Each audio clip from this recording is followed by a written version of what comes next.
Hey guys, and welcome to this new Revive Witch video. Today's video will be all about Amanami, a 5-star Mercury Compeller. To start off, let me share a few informations about Mercury teams.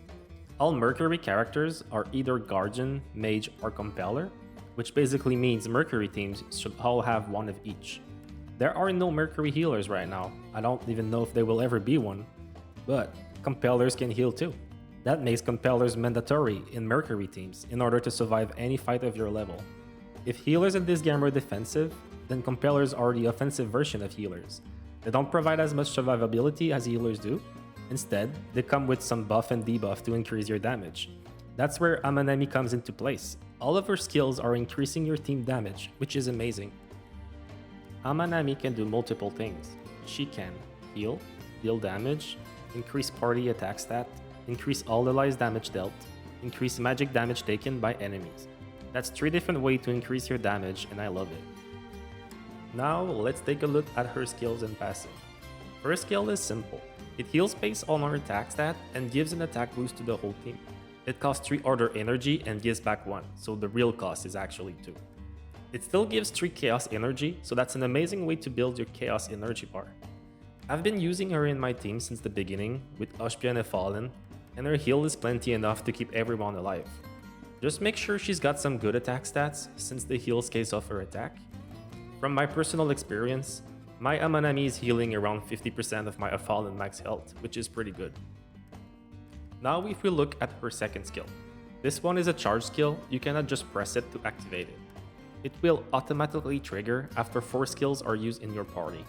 It deals AoE damage and puts a debuff on all enemies for 10 seconds.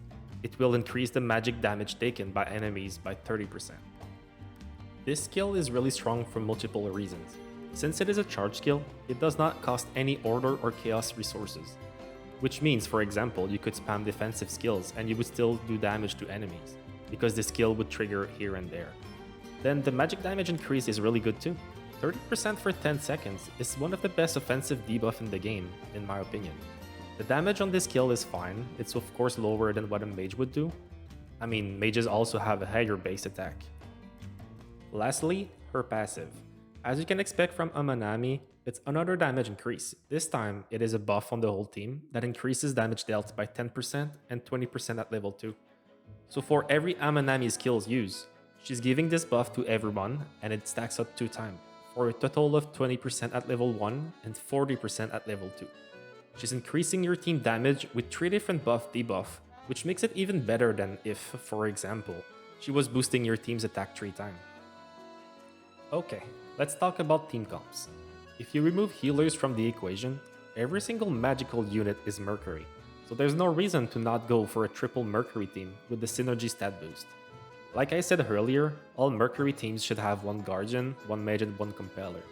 Maybe in very late game, people will remove the Guardian to add another Mage and Compeller to deal more damage. I don't know yet. So for your Compeller, Amanami of course. For the Mage slot, there's 2 main options. UR Mynir and SSR Oshpia. It's pretty simple. Mynir is single target and Oshpia is AoE with a passive stun. So Mynir is better to burst bosses, while Oshpia will be better for AoE with her poison. For the Mynir team, I strongly think there's a possibility to completely nuke a boss using Amanami skill 1 and 2, then a Fallen skill 2, then nuke the boss with Mynir's first skill, who has a huge multiplier. Oshpia can stun, and that can be really helpful against certain bosses. Then if you don't have either of those, there's Mayahuel, Anemone, Lilia in no particular order. Although Lilia is a close beta exclusive. For the Guardian slot, there is only 2 Mercury Guardians. First one is a Fallen, and she is really good. I think everyone knows that by now. She's been recommended to every new player for a reason. Her first skill will give her a lot of survivability, so that's great since Amanami's heal is essentially lower than a pure healer heal. Second option, if you don't have a Fallen, is to use Luan, who's more or less a weaker version of a Fallen. She's got some self-heal though, which is really nice. Again, because Amanami's heal could not be enough sometime. That's it for teams. Let's talk about equipments now. I'm not sure if I'm qualified to talk about equipment yet. I'm making this video on the 3rd day after release, so take what I say with a grain of salt. It doesn't seem like there's many options so far. The most important stat for her is attack, to increase her heal and damage. Whenever you get the option between two items, take the one with the highest attack potential. For example, an attack ring will be better than a defense necklace. And that's about it for equipment. I sadly don't have that much more to say. Now for my general thoughts on Amanami. Well, she's my favorite character right now. I just really like how compellers work in this game. My team's damage is so high because of her. Even Maya Fallen is doing decent damage and she's a tank. I would say she is a must-have in every Mercury team. For example, you can replace Mjolnir with Oshpia or Maya and still do amazingly. But the difference between Amanami and other compellers is huge. She is rated S tier, and now I understand why. Right now, as I'm recording this video, her banner right up is online, and I would recommend to try and get her for anyone with the intention of building a Mercury team. Oh, and here's a little bonus. I have unlocked her life 2D at Ascension 3, and she will have different reactions depending on where you tap.